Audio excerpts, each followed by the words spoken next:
বালক বিনোদ অবস্থায় তখন একদিন তার মা বিনোদকে বলছে, বিনোদ দেখ তো এই বেজিগুলো, আমি বাসনগুলো গুছিয়ে রাখি আর কীভাবে বেজিগুলো এসে ফেলে এলোমেলো করে দিয়ে আবার চলে যায়।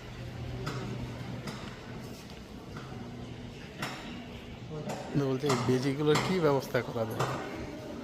বিনোদ সেই মায়ের কথা রক্ষার জন্য একদিন বেজিকে, যেই বেজি ঘরে ঢোকে আর বেজিকে তাড়া করে, তাড়িয়ে সেই ঝোপ ঝাড় বেতের, মানে বেত বাগানের ঝোপ ঝাড়ের মধ্য দিয়ে সেই বেজিটাকে ধরে নিয়ে আসে।